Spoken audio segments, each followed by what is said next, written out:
बिस्मिल्लाहिर्रहमानिर्रहीम। अस्सलाम वालेकुम नाज़रीन, आप यूट्यूब चैनल देख रहे हैं। मैं इमरान खान हूँ। बड़ा सवाल ये है कि अमेरिका ने पाकिस्तान के मिज़ाइल प्रोग्राम के ऊपर तहफ़्फ़ुज़ात का इजहार क्यों किया और उन्होंने पाकिस्तान के मिज़ाइल प्रोग्राम के ऊपर नज़र क्यों रखी है। पाकिस्तान में जो सियासी लोग हैं वो नॉर्मली एक दूसरे के साथ झगड़ते रहते हैं और चीज़ों के लिए एक दूसरे को ब्लेम करते रहते हैं, लेकिन इसका पाकिस्तान की अंदरूनी सियासत से कोई ताल्लुक़ नहीं है। हाँ, अमेरिका इन चीज़ों को बाद औक़ात इस्तेमाल करता है और बाद औक़ात कम इस्तेमाल करता है, ये एक हकीकत है। लेकिन पाकिस्तान के जो मिज़ाइल प्रोग्राम है इनके ऊपर अमेरिका का एतराज़ नया नहीं है, ये बहुत पुराना है। जब परवेज़ मुशर्रफ का दौर था या उससे पहले का दौर था, जब पाकिस्तान ने एटमी धमाके किए, तब भी अमेरिका को तहफ़्फ़ुज़ात थे, उसके इत्तेहादियों को तहफ़्फ़ुज़ात थे, इंडिया को थे, इसराइल को थे, यूरोपीय यूनियन और मगरबी ममालिक को थे। और उसके बाद जब पाकिस्तान ने अपना मिज़ाइल प्रोग्राम शुरू किया, जिसमें डॉक्टर समर मुबारकबंद और दीगर कुछ और सीनियर जो हैं वो साइंटिस्ट थे जिन्होंने बड़ा अहम रोल प्ले किया था, तो उस पर अमेरिका को बड़े तहफ़्फ़ुज़ात हो गए थे। पाकिस्तान के ऊपर ये भी एलिगेशन लगाया गया कि पाकिस्तान ने टेक्नोलॉजी कहीं और दी है। बाद ये एलिगेशन लगाया गया पाकिस्तान ने टेक्नोलॉजी कहीं और से ली है। डॉक्टर अब्दुल कदीर खान साहब के साथ बहुत बुरी सूरत हाल गुजरी। परवेज़ मुशर्रफ साहब खुद उसके ऊपर अफसोस का इजहार कर चुके हैं। डॉक्टर साहब खुद बड़ी तकलीफ़ में थे, उन्होंने अपने दिल का हाल बताया भी था। तो ये एक पुरानी चीज़ है और ये अभी दोबारा से एक्टिवेट हो रही है। इसके एक्टिवेट होने के पीछे कुछ रीज़न्स हैं, वो मैं आपको बताता हूँ। लेकिन जो इसमें लेटेस्ट खबर है वो रिचर्ड ग्रेनल के हवाले से है। उन्होंने कहा कि जो नामजद वज़ीर ख़ारजा हैं, ये मार्को रूबियो इनका नाम है, उन्होंने कहा पाकिस्तान के मिज़ाइल प्रोग्राम पर बात करने की उन्होंने तैयारी की हुई है। उन्होंने मज़ीद कहा कि एटमी सलाहियत के हामिल मुल्कों से डील मुख्तलिफ अंदाज से की जाती है। डोनाल्ड ट्रंप के पहले दौरे इक़्तिदार में उस वक्त की पाकिस्तानी हुकूमत से हमारे बेहतरीन ताल्लुकात थे। बहरहाल फिर आगे उनकी पॉलिटिकल बात है, जो इमरान खान साहब को वो रिहा करवाना चाहते हैं। ये बात मैंने पिछले वीलॉग में भी आपको बताई है। लेकिन इस चीज़ को लाकर जोड़ दिया जाता है पाकिस्तान की इंटरनल सियासी सूरत हाल से। ना तो मुस्लिम लीग नून चाहेगी कि पाकिस्तान का जो दिफाई नुक्ता नज़र से कोई नुकसान हो, ना पीपल्स पार्टी चाहेगी, ना पाकिस्तान तहरीक इंसाफ चाहेगी, क्योंकि इन सबके स्टेक्स इसी मुल्क के अंदर है। इसका दिफा मजबूत होना चाहिए। अब ये एक दूसरे के ऊपर ये गंद उछालते हैं और स्पेशली पाकिस्तान तहरीक इंसाफ को इसमें टारगेट किया जाता है। और इसमें जो गंदा तरीन रोल है वो हमेशा से मुस्लिम लीग नून प्ले करती है। मुस्लिम लीग नून का हमेशा से ये तरीक़ाकार है कि जब भी कभी वो इक़्तिदार से निकलने लगे या मुश्किल में आ जाए तो वो अपनी मुखालिफ सियासी जमातों के ऊपर इल्ज़ाम लगा देते हैं गद्दारी का, और वो ये कहते हैं कि दुश्मन के एजेंट हैं। और मजहबी सियासी जमातें भी ऐसा करती हैं, लेकिन मुस्लिम लीग नून क्योंकि एक बड़ी जमात है तो उसकी जानिब से ये बार बार होता है। और होता क्यों है? ये एक हथियार है जिसको इस्तेमाल किया जाता है हमेशा पाकिस्तान की एस्टेब्लिशमेंट की जानिब से। और नून लीग जब भी इक़्तिदार में आती है एस्टेब्लिशमेंट की मदद से आती है। एस्टेब्लिशमेंट के साथ इनकी छोटी मोटी झड़पें भी होती हैं, लेकिन एस्टेब्लिशमेंट की अब तक की जो सबसे बड़ी सहूलतकार पाकिस्तान में कोई सियासी जमात है तो वो बड़ी जमातों में मुस्लिम लीग नून है। तो नून लीग और एस्टेब्लिशमेंट का एक तरीका वारदात है कि ये दीवार के साथ लगा देते हैं और पाकिस्तान के दिफा को और पाकिस्तान की सलामती को खतरे में डाल देते हैं। जैसे कौमी सलामती के लिए बेनज़ीर खतरा है, फिर ये कहा गया कौमी सलामती के लिए जरदारी खतरा है, फिर ये कहा गया कौमी सलामती के लिए फलां खतरा है। आज इमरान खान को भी कौमी सलामती के लिए खतरा करार दे दिया है। माजी में जुल्फ़िकार जी भुट्टो भी कौमी सलामती के लिए खतरा थे और मोहतरमा फातिमा जिन्ना साहिबा भी कौमी सलामती के लिए खतरा थी। तो हर वो शख्स जो कभी भी पाकिस्तानी एस्टेब्लिशमेंट या एस्टेब्लिशमेंट की जमातों, जिनमें खास तौर पर नून लीग है, इनके मफादात के खिलाफ जाएगा तो उसके ऊपर ये इल्ज़ाम लगा देते हैं। अमेरिका ने पाकिस्तानी हुकूमत से कभी भी कोई काम लेना हो तो बाजू मरोड़ने के लिए वो चंद चीज़ों को इस्तेमाल करते हैं।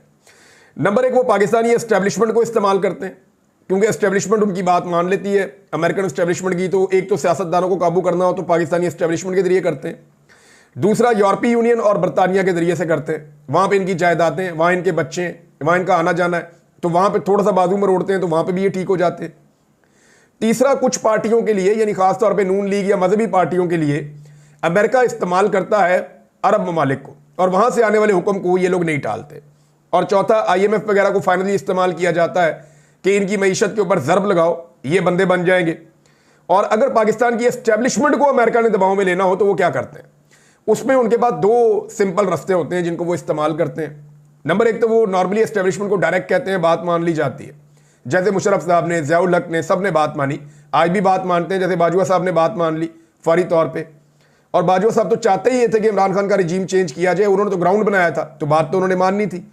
अब एस्टेब्लिशमेंट को दबाव में लेना हो तो वो दो चीज़ें करते हैं। नंबर एक, पाकिस्तान की मईशत को ज़रब लगाते हैं। नंबर दो, पाकिस्तान के दिफाई नुक्ता नज़र से पाकिस्तान को ज़रब लगाने की कोशिश करते हैं। जिसमें पाकिस्तान का एटमी और पाकिस्तान का एक प्रोग्राम है मिसाइल का। इन दो चीजों को वो टारगेट करते हैं अगर पाकिस्तानी एस्टेब्लिशमेंट को उन्होंने टैकल करना हो। आजकल अमेरिका यही कर रहा है और करने का मकसद क्या है? एक तो देखें, अमेरिका ये नहीं चाहता कि पाकिस्तान इसराइल तक हिट कर सके या पाकिस्तान की जो पहुंच है वो इस खित्ते में ज्यादा दूर तक जाए मिसाइल्स को लेकर। स्पेशली इंडिया क्योंकि एक बहुत बड़ा मुल्क है, अगर आप इसकी चौड़ाई देखें तो बहुत दूर तक है। अगर पाकिस्तान के मिसाइल की रेंज कम हो जाती है तो इंडिया अपनी कैपेसिटी को, जो हिट करने की और जो हमला करने की कैपेसिटी है या सलाहियत है, उसको दूर ले जाएगा और पाकिस्तान से अपने आप को महफूज करेगा और पाकिस्तान ज्यादा दबकर इंडिया से रहेगा, खुलकर कभी मौक़िफ़ ले नहीं पाएगा। अभी हमने देखा पीसीबी के मामलात में, क्रिकेट के मामलात में तकरीबन सरेंडर था पाकिस्तान की जानिब से। जो इंडियन ने चाहा वही हुआ। हालांकि इंडियन टीम, मैं गारंटी के साथ कहता हूं, अगर यहां पाकिस्तान में खेलने के लिए आए तो पाकिस्तानी जिस तरीके से उनको वेलकम करेंगे, और पाकिस्तान में जितने विराट कोहली के फैंस हैं, रोहित शर्मा के फैंस हैं, अगर वो आए खेलने के लिए, और पाकिस्तानी जो है वो बड़ा प्यार करने वाले लोग हैं। हम कोई जंग में, लड़ाई में यकीन नहीं रखते, हम तो पुरअमन लोग हैं और हम क्रिकेट के रियल फैंस हैं। यहां पे आप ये देखेंगे लोग अपनी ग्रीन शर्ट पहनेंगे और उसके ऊपर विराट कोहली लिखेंगे, उसको लोग सपोर्ट करेंगे, उसका बैनर पोस्टर पाकिस्तानी उठाकर खड़े होंगे कि हम आपकी एक अच्छी इनिंग देखना चाहते हैं। क्रिकेट लवर्स हैं, हार जीत गेम का हिस्सा है, हमारा दिल पाकिस्तान के साथ धड़कता है, हम चाहते हैं पाकिस्तान जीते, लेकिन हम ये भी चाहते हैं कि विराट कोहली का अच्छा खेल देखकर हम महजूज भी हों। अब इस वक्त जो है ना, वो जो बाइडन की इंतजामिया, याद रखिएगा कि अभी जो मिसाइल प्रोग्राम के खिलाफ बातें हो रही हैं या पाबंदियां लग रही हैं, ये कोई डोनाल्ड ट्रंप नहीं लगा रहा। अगर डोनाल्ड ट्रंप करेगा तो ये इमरान खान के खाते में डाला जाएगा, तब भी ये गलत होगा। ये नून लीग के खाते में भी नहीं डाला जा सकता। ये जो हो रहा है ना इस वक्त, ये जो बाइडन इंतजामिया कर रही है, अच्छा वो क्यों कर रही है, उसकी रीजन आप समझिए। जो बाइडन इंतजामिया ने इलेक्शन हारने के बाद अपना एनालिसिस शुरू करवाया। जब एनालिसिस शुरू हुआ तो उनके बाद रिपोर्ट्स आ गई। उनके हारने के जो बड़े फैक्टर्स हैं, उनमें एक फैक्टर यह है कि जो मुसलमानों का वोट है वो डेमोक्रेट्स को पड़ता था हमेशा से। मुसलमानों के वोटर्स की अक्सरियत डेमोक्रेट्स को वोट डालते थे, ट्रंप की पार्टी रिपब्लिकन्स को वोट नहीं डालते थे। लेकिन हैरत अंगेज तौर पर, हैरानकुन तौर पर, बहुत बड़ी तादाद में मुसलमानों का वोट शिफ्ट हो गया और इसकी वजह से कई रियासतों में वो मतलूबा नताइज नहीं मिले डेमोक्रेट्स को जो उनको मिलने चाहिए थे। अब जब उन्होंने वजूहात का तयन किया कि मुसलमानों का जो वोट है या वोटर है वो हमारे हाथ से क्यों निकला, तो इसकी जो बड़ी वजूहात है उनमें दो वजूहात थी। नंबर एक, जो सबसे बड़ी वजह है जिसका कोई और मुकाबला ही नहीं कर सकती वजह, वो फलस्तीन का मामला है, गजा का मामला है। गजा में जंगबंदी के हवाले से जो बाइडन कुछ कर नहीं पाया। जो बाइडन की इंतजामिया मुकम्मल तौर पर नाकाम रही, बल्कि उन्होंने सहूलतकारी की वहां जो खून बहा। डोनाल्ड ट्रंप ने यह वादा किया मुख्तलिफ जगहों पर कि मैं इक़्तिदार में आते ही गजा में जंग बंद करवा दूंगा। चाहे वो इसराइल के हवाले से पॉलिसी वही है, सबकी अमेरिकन की एक ही पॉलिसी है, लेकिन कम से कम ट्रंप ने कहा कि मैं जंग बंद करवा दूंगा। तो एक तो ये बड़ी वजह थी। दूसरा, जो ओवरसीज पाकिस्तानी है उन्होंने बड़ी जबरदस्त किस्म की एक कैंपेन चलाई डोनाल्ड ट्रंप के हक में, इमरान खान को लेकर, पाकिस्तान में होने वाले जुल्म और बर्बरियत को लेकर उन्होंने मुसलमान कम्युनिटी को मुतवज्जे किया। ज्यादातर वहां पे मसाजिद हैं, उनमें मुसलमान जाते हैं नमाज पढ़ने के लिए, ओवरसीज पाकिस्तानी बहुत जाते हैं, कम्युनिटियों का हिस्सा है। तो उन्होंने तमाम मुसलमानों से रब्ता किया और उन्होंने कहा कि ट्रंप को वोट डालकर देखते हैं। एक तो पाकिस्तान के अंदर जो जुल्म और बर्बरियत हो रही है, वाहिद आदमी है इमरान खान जिसने इस्लामोफोबिया के खिलाफ बात की थी, वाहिद आदमी है इमरान खान जिसने नामूसे रसालत के लिए बात की थी। ये बहुत ताकतवर आदमी है और आलमी सतह का एक लीडर है, इसको बाहर निकालना जरूरी है। दूसरा, गजा के अंदर जंग रोकना बहुत जरूरी है। तो इन चीजों को लेकर जो पाकिस्तानी मुसलमान है, इन्होंने जबरदस्त लॉबिंग की मुसलमानों के बीच में और वोटर्स को शिफ्ट करवाया।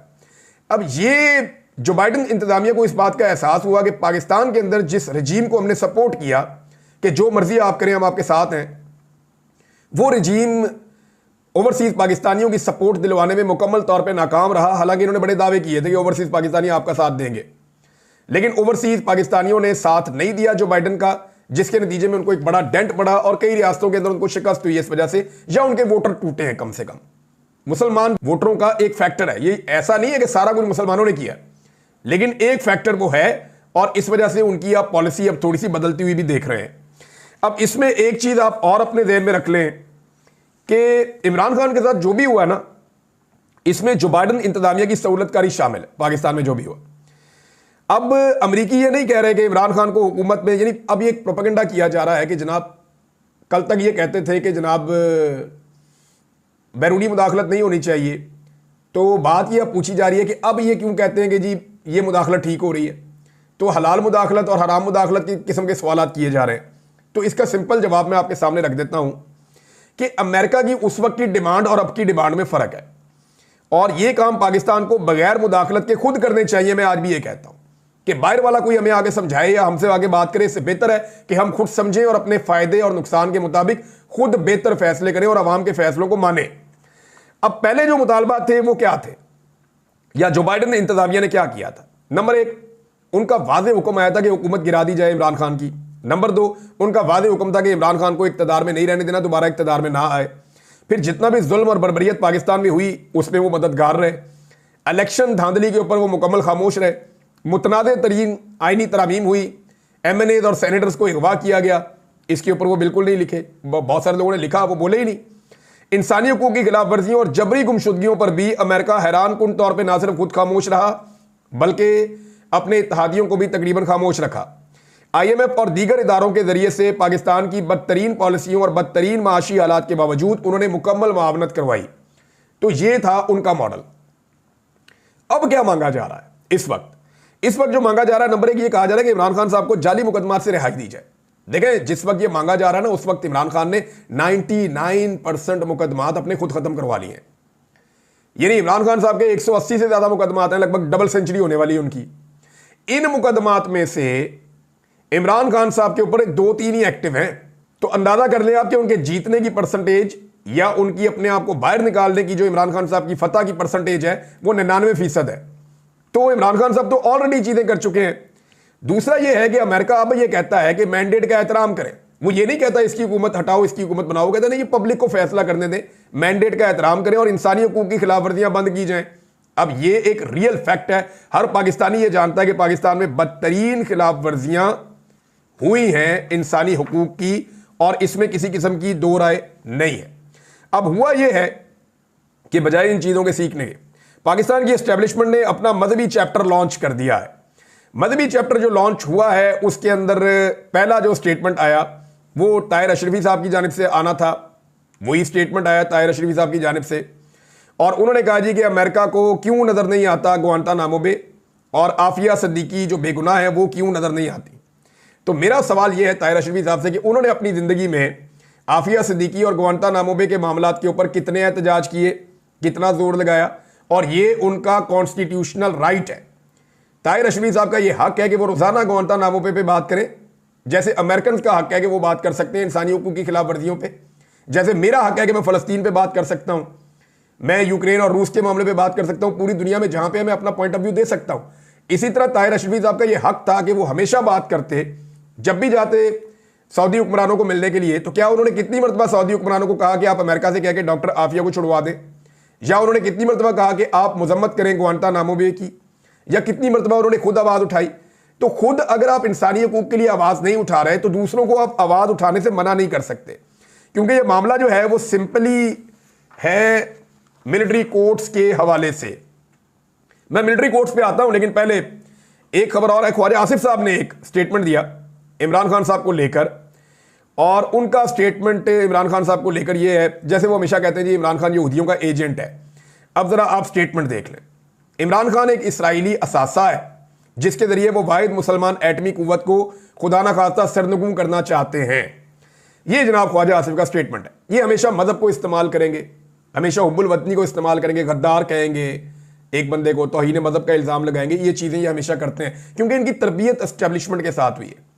वो एक अभी इंटरव्यू में देख रहा था एक साबिक ब्यूरोक्रेट का, वो ये बता रहे थे कि एक ऑफिसर ने अपनी जेब से 2 कार्ड निकाले और निकाल कर कहा कि इंडियन कार्ड है, ये डाल देते हैं इस आदमी के ऊपर और इस पर केस बना देते हैं।